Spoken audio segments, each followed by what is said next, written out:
নেতাজি সুভাষ মুক্ত বিশ্ববিদ্যালয়ের PG term এক্সামকে সামনে রেখে তৈরি করা হয়েছে বেশ কিছু বিষয়ের উপর সম্ভাব্য প্রশ্ন সেট, যে প্রশ্নের উত্তরগুলি আয়ত্ত করে গেলে পরীক্ষার্থীরা আগত ফাইনাল পরীক্ষায় 100% পর্যন্ত কমন পেতে পারেন, এ বিষয়ে কোনো সন্দেহ নেই।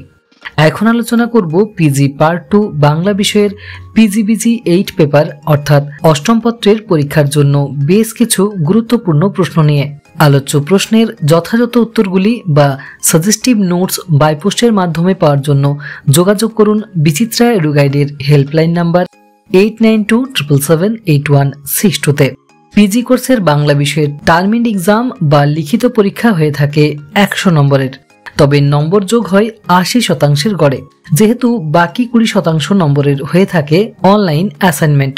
তো টার্মিন পরীক্ষার প্রতিটি পেপারের 100 নম্বরের মধ্যে 18 নম্বরের 2টি, 12 নম্বরের 3টি এবং 7 নম্বরের 4টি প্রশ্নের উত্তর লিখতে হয় পরীক্ষার্থীদের, যার জন্য প্রশ্নের অপশন থাকে দ্বিগুণ।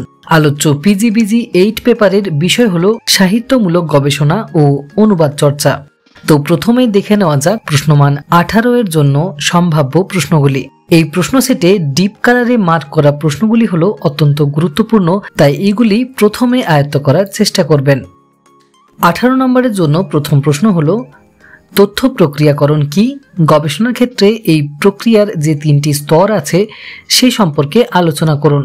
দ্বিতীয় প্রশ্ন, সাহিত্য পাঠের ক্ষেত্রে অনুবাদ কতখানি গুরুত্বপূর্ণ লিখুন। পরবর্তী প্রশ্ন, গবেষণা কর্মে রিপোর্টের প্রধান অংশগুলি নিয়ে বিস্তৃত আলোচনা করুন। 4 নম্বরের প্রশ্ন, যথার্থ গবেষণা কর্মের খসড়া বা নকশা গঠনে কোন কোন বিষয়গুলি খেয়াল রাখা উচিত। পরবর্তী প্রশ্ন, জীবনানন্দ দাশের কবিতার অনুবাদ বিষয়টি বুঝিয়ে দিন। ক্ষেত্রে প্রশ্নটি ঘুরিয়েও আসতে পারে, জীবনানন্দ দাশের বনলতা সেন কবিতার স্বকৃত অনুবাদ। 6 নম্বরের প্রশ্ন, গবেষণায় প্রশ্নমালার ভূমিকা কি? প্রশ্নমালার গঠন বৈশিষ্ট্য সম্পর্কে আলোচনা করুন। পরবর্তী প্রশ্ন, অনুবাদের সমস্যাগুলি লিপিবদ্ধ করে সেই সমস্ত সমস্যার সম্ভাব্য সমাধান সূত্রগুলি নির্দেশ করুন। পরবর্তী প্রশ্ন, প্রশ্নমালা রচনার সুবিধা ও অসুবিধাগুলি আলোচনা করুন। 9 নম্বরের প্রশ্ন, গবেষণা চূড়ান্ত ফল নির্ণয়ের সবচেয়ে সংহত পদ্ধতি হল সংখ্যাতাত্ত্বিক উপস্থাপনা, এই মন্তব্যের যৌক্তিকতা নির্ণয় করুন। 10 নম্বরের প্রশ্ন, গবেষণা প্রস্তাব সূত্রবদ্ধ করার জন্য ICSSR নির্দেশিকার গুরুত্ব আলোচনা করুন। 11 নম্বরের প্রশ্ন, কিভাবে উচ্চমানের গবেষণাপত্র তৈরি করা যায় তার পরিচয় দিন। 12 নম্বরের প্রশ্ন, ভারতবর্ষের মতো বহুভাষী দেশে অনুবাদ চর্চার প্রয়োজনীয়তা কি? পরবর্তী প্রশ্ন, অনুবাদের পদ্ধতি সম্পর্কে আলোচনা করুন। অনুবাদকে সফল করে তুলতে কি কি শর্ত পালন করতে হয়। পরবর্তী প্রশ্ন, গবেষণা কর্ম কি? গবেষণা কর্মের উদ্দেশ্য ও বৈশিষ্ট্য সম্পর্কে ধারণা দিন। 18 নম্বরের জন্য সর্বশেষ প্রশ্নটি হল, সাহিত্যিক মিলান কুন্দেরা অনুবাদ সম্বন্ধে তার নিজস্ব অভিজ্ঞতার কাহিনী লিপিবদ্ধ করেছেন। অনুবাদের পদ্ধতি নিয়ে আলোচনার ক্ষেত্রে এই কাহিনীটির উদ্ধৃত করার যৌক্তিকতা কোথায় তার বর্ণনা দিন। তো এগুলি ছিল 18 নম্বরের জন্য সম্ভাব্য প্রশ্ন। অবশ্যই ডিপ কালারে মার্ক করা প্রশ্নগুলি আগেই আয়ত্ত করার চেষ্টা করবেন। এবারে চলে আসা যাক প্রশ্নমান 12 এর সম্ভাব্য প্রশ্নগুলির দিকে। তো 12 এর জন্য প্রথম প্রশ্ন, অনুবাদক হিসেবে জ্যোতিরিন্দ্রনাথ ঠাকুরের মূল্যায়ন করুন। পরবর্তী প্রশ্ন, গবেষণায় তথ্য বিশ্লেষণের প্রয়োজনীয়তা বিষয়ে বিশদে আলোচনা করুন।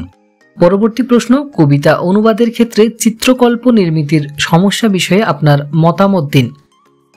4 নম্বরের প্রশ্ন, মহাকবি গ্যাটে নির্দেশিত অনুবাদের 3টি প্রকার সম্পর্কে আলোচনা করুন। 5 নম্বরের প্রশ্ন, মূলানুগ ও কৃত্রিম অনুবাদের পার্থক্য লিখুন। অনুবাদ কিভাবে অনুসৃষ্টি হয়ে ওঠে আলোচনা করুন। 6 নম্বরের প্রশ্ন, কবিতার অনুবাদ করা দুরূহতম কাজগুলির একটি বলে মনে করা হয় কেন? 7 নম্বরের প্রশ্ন, গবেষণার স্বরূপ নির্দেশ করে গবেষণা পদ্ধতিবিদ্যার প্রয়োজনীয়তা ব্যাখ্যা করুন।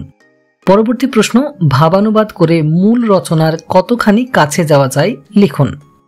9 নম্বরের প্রশ্ন, অনুবাদের ভাষা কেমন হওয়া উচিত তা নিয়ে আপনার অভিমত জানান। 10 নম্বরের প্রশ্ন, গবেষণা সন্দর্ভে পাদটিকা ও প্রান্তটিকা ব্যবহারের প্রয়োজনীয়তা ও প্রয়োগের পদ্ধতি সম্পর্কে আলোচনা করুন। 11 নম্বরের প্রশ্ন, কোন গবেষণা প্রস্তাবের জন্য যে 4টি বৈশিষ্ট্যকে অবলম্বন করতে হয় তাদের সম্পর্কে সংক্ষেপে আলোচনা করুন। সাথে ক্ষেত্রে ICSSR নির্দেশিকার 4টি প্রধান বৈশিষ্ট্য আলোচনা করতে হবে। 12 নম্বরের প্রশ্ন, উৎস থেকে উদ্ধৃতি দেওয়ার ক্ষেত্রে কোন কোন নিয়মগুলিকে পালন করতে হয়? উহ্যপদ সম্পর্কে আলোচনা করুন। পরবর্তী প্রশ্ন, গবেষণায় টাইম বাজেটিং এর গুরুত্ব কতটা? এর পর্যায়গুলি কি কি? 14 নম্বরের প্রশ্ন, ভাষার সঙ্গে অনুবাদের সম্পর্ক নির্দেশ করুন। পরবর্তী প্রশ্ন, অনুবাদের জন্য রোমান জ্যাকবসনের দেওয়া নির্দেশগুলি নিয়ে আলোচনা করুন। পরবর্তী প্রশ্ন, রবীন্দ্রকৃত অনুবাদ সম্পর্কে আলোচনা করুন। এই পত্রের 12 নম্বরের প্রশ্নের মধ্যে একটি E2B এবং একটি B2E এর প্রশ্ন হয়ে থাকে, অর্থাৎ 6 নম্বরের ইংরেজি থেকে বাংলা অনুবাদ ও 6 নম্বরের বাংলা থেকে ইংরেজি অনুবাদ। এজন্য দুটি অনুচ্ছেদ দেওয়া হয় 12 নম্বরের প্রশ্নের সাথে। পরীক্ষার্থীরা চাইলে এটির বদলে অন্যান্য প্রশ্নের উত্তরগুলিও লিখতে পারেন, কেননা 12 নম্বরের মোট 6টি প্রশ্ন দেওয়া হয়, যেখান থেকে যে কোনো 3টি প্রশ্নের উত্তর লিখতে হবে। তো এক্ষেত্রে ইংরেজি থেকে বাংলা অনুবাদ বা বাংলা থেকে ইংরেজি অনুবাদ এই প্রশ্নটি পরীক্ষার্থীরা এড়িয়েও যেতে পারেন। আসা যাক প্রশ্নমান 7-এর প্রশ্নের দিকে। প্রশ্নমান 7-এ বেশিরভাগ ক্ষেত্রে টিকা জাতীয় প্রশ্ন হয়ে থাকে, যেগুলি অনধিক 150 শব্দে আলোচনা করতে হয়। তো 7 নম্বরের জন্য প্রথম প্রশ্ন হলো প্রশ্নের বিন্যাসক্রম, সংখ্যাতাত্ত্বিক উপস্থাপনা, গবেষণার শিরোনাম, গবেষণায় নকশা গঠনের নির্দেশিকা, সোর্স ল্যাঙ্গুয়েজ ও টার্গেট ল্যাঙ্গুয়েজ বা SL ও TL, প্রকল্পের বাজেট, সারণীবদ্ধকরণ, গবেষণায় রিপোর্ট রচনা, অনুবাদে ছন্দগত সমস্যা, অনুবাদে আনুগত্য ও স্বাধীনতা, লেখকের স্বকৃত অনুবাদের সমস্যা, ফানেল মেথড, বাংলায় সংস্কৃত গ্রন্থের অনুবাদ, গবেষণায় নামপত্র, handbook of research design and social management, প্রশ্নমালা রচনার সুবিধা, এলিপসেস ও ট্রান্সলিটারেশন অর্থাৎ উহ্যপদ ও লিপ্যন্তর, 19 শতকের বাংলা অনুবাদ, বাংলায় মারাঠি ভাষার অনুবাদ, মধ্যযুগের বাংলা অনুবাদ, গীতাঞ্জলি ও সং অফারিংস, কোডিং, অনুবাদ প্রসঙ্গে হামবোল্ড, অনুবাদের প্রয়োজনীয়তা, প্যারাফ্রেসিস ও মেটাফ্রেসিস, উদ্ধৃতি ব্যবহারের নিয়মাবলী। সর্বশেষ প্রশ্ন হল তুর্কি সুলতানিগণের আমলে বাংলা ভাষা ও অনুবাদ।